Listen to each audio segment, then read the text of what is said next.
Segar mawar dalam jambangan, jadi hiasan si anak dara. Pemanis kalam saya sembahkan, awal bismillah pembuka bicara. Bismillahirrahmanirrahim, izinkan saya memperkenalkan diri. Muhammad Syakir Haman bin Hanafi, nama diberi. Saya pelajar tahun 6 dari Sekolah Kebangsaan Bukit Mahkota, Kota Tinggi Johor.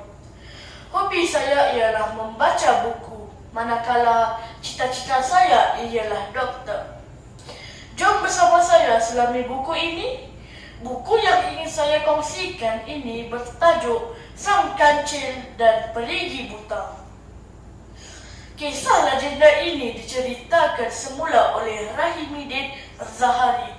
Buku ini diterbitkan oleh Institut Terjemahan Bahasa Malaysia. Pada tahun 2016, buku ini dijual dengan harga RM16 di Semenanjung Malaysia, manakala RM20 di Sabah dan Sarawak. Kulit muka hadapan dan belakang yang keras menjadikan buku ini kelihatan eksklusif. Pada suatu hari, sang kancil yang cerdik sedang bersiar-siar di dalam hutan belantara. Sang harimau muncul dan ingin menerkam sang kancil. Sang kancil berlari sekuat hati untuk mengelak daripada menjadi santapan sang harimau. Ketika sedang berlari, sang kancil terjatuh ke dalam perigi buta. Sang harimau pun lalu pergi setelah hilang jejak sang kancil yang dikejarnya. Sang kancil berasa lega setelah mengetahui sang harimau sudah tidak mengejarnya lagi. Setelah itu, sang kancil cuba untuk melepaskan diri dari perigi buta tersebut, tetapi tidak berjaya. Sang kancil mula memikirkan cara untuknya keluar. Setelah puas berfikir, timbul satu idea di dalam fikiran sang kancil. Sang kancil mula menyanyi lagu dengan kuat untuk menarik perhatian warga rimba. Mereka yang mendengar nyanyian sang kancil segera datang ke perigi buta tersebut. Mereka bertanyakan kepada sang kancil mengapa dia menyanyi dengan begitu gembira. Sang kancil pun menjawab bahawa dia telah terdengar sangkakala telah bertiup yang menandakan langit akan runtuh. Jadi sang kancil telah menemui tempat perlindungan.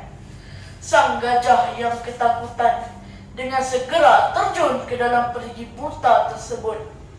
Sang harimau mulanya tidak yakin dengan sang kancil. Setelah memikirkan, dia akan kekenyangan setelah memakan sang gajah. Sang harimau pun turut terjun masuk ke dalam perigi buta tersebut. Setelah semua telah masuk ke dalam perigi tersebut, harimau ingin menerkam sang kancil dan sang gajah. Sang kancil meminta sang harimau untuk menunggu. Sang kancil menjamah makanan dahulu. Sang kancil meminta sang gajah mengangkatnya keluar untuk mengambil makanan yang berada di luar. Ketika sang gajah mengangkat sang kancil, tiba-tiba muncul sang tikus. Sang gajah melompat ketakutan. Sang gajah cuba memberanikan diri dengan mengangkat dan mencampakkan sang tikus keluar dari perigi buta tersebut. Melihat situasi tersebut, sang kancil mendapat satu idea baru. Sang kancil cuba melegakan sang gajah dan sang harimau. Dengan pantas sang kancil menendang sang gajah dan sang harimau. Mereka pun tidak berkelahi kerana tidak mengetahui siapa sebenarnya yang menendang mereka. Sang kancil mencadangkan siapa yang didapati bersalah akan dihumban keluar dari perigi buta agar ditimpa langit runtuh. Mereka bersetuju dengan cadangan tersebut. Sang kancil telah kalah dalam undian tersebut.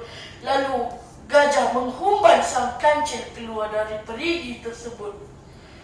Sang gajah dan sang harimau mentertawakan sang kancil kerana menyangka dia akan ditimpa langit runtuh. Kemudian sang kancil menerangkan bahawa cerita tersebut adalah rekaan semata-mata. Sang kancil pun berlalu pergi sambil mentertawakan sang gajah dan sang harimau kerana terperdaya dengan hilahnya. Pengajarannya ialah kita mestilah berfikir sebelum membuat sesuatu keputusan. Kita juga perlu menimbang ilmu pengetahuan agar tidak mudah ditipu seperti warga rimba yang mudah ditipu oleh sang kancil. Kita juga tidak boleh mengambil kesempatan terhadap orang lain seperti yang dilakukan oleh sang kancil. Sekian, terima kasih.